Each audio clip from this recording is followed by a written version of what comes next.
Hello everybody, this is a video about how to persuade, and then we'll jump into argumentation as we go through more of the slides. First of all, I did borrow this and I will put the work cited at the bottom so I do not plagiarize. So Aristotle's 3 ways to persuade, which are logos, ethos, and pathos. So let's go through these individually. Who was Aristotle? We all know that he was a great philosopher from the past, and he really studied subjects of logic, philosophy, biology, etc. So if you want to look over this a little more, go ahead.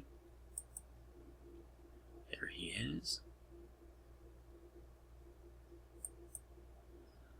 What is rhetoric? Rhetoric is the art of persuasion, where we want to persuade or have people believe what we're saying.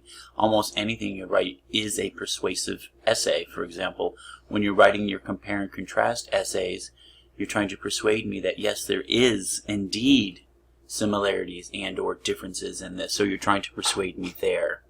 So again, the goal of persuasion is to change the point of view of your audience and maybe even have them take action or make a change. What are logos, ethos, and pathos? Logos is logic. Look at the logic.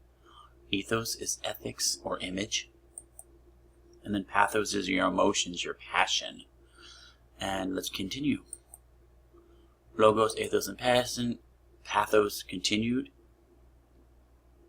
Here again is similar to the last slide, talking about how you can use these 3 to persuade people to make a change their point of view, and then maybe motivate others to take action. So using these 3 will help.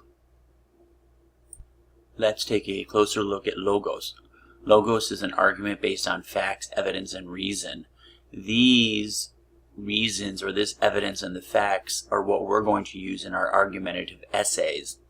Because when you're writing an argumentative essay, you want to have logos, you want to have facts. Yes, there is room for some pathos and ethos, but the bottom line is you need to have a lot of logic and a lot of facts in order to have someone come to your side or to look through your point of view. Okay, ethos is argumentation with character. It means that you want your reader to see you as someone who is credible, trustworthy, honest, and ethical. And the way you write will come through. And I think one of the main things here is, if you're going to state something in an argumentative paper, make sure that you have a work cited, or you let your reader know where the information has come from. If not, you may lose your audience's trust, and therefore they will not believe the rest of your argument. Pathos is using your feelings. You want to appeal to the reader's emotions and feelings. For instance, if you're writing a paper about wife abuse, maybe if you witnessed it for 16 years as a child, if you bring that in, maybe it'll make your paper stronger. And I actually did write a paper on that, and I actually did witness it for 16 years.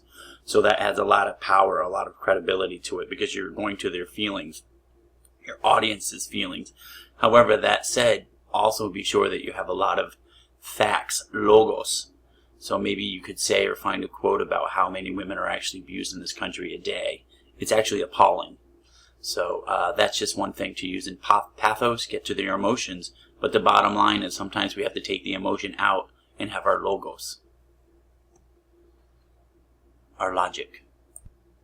So here, logos, logic, using the brain, no emotions in it. Ethos, the credibility of your writer. The more credibility the person has, the more you will believe them. Also make sure your sources are credible as well.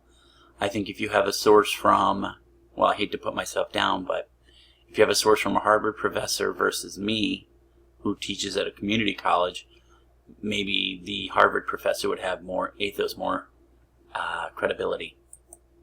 And then pathos. Everyone should feel happy here. Pathos, again, is going towards people's feelings.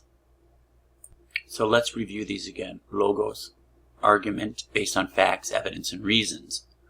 Excuse me. Here you're appealing to the reader's sense of logic. What is logical? And you'll want to use these in argumentative essays for sure. Logos. Next, we have Ethos. It's the character based on the character. The writer or speaker presents themselves, the writers, as credible, trustworthy, honest, and ethical. And then last is Pathos, based on feelings, appealing to the reader's emotions and feelings. The last thing I want to say is I got this PowerPoint from the millingtonschools.org. I want to give credit from where I got this information. Thank you, everybody. I hope this presentation helps.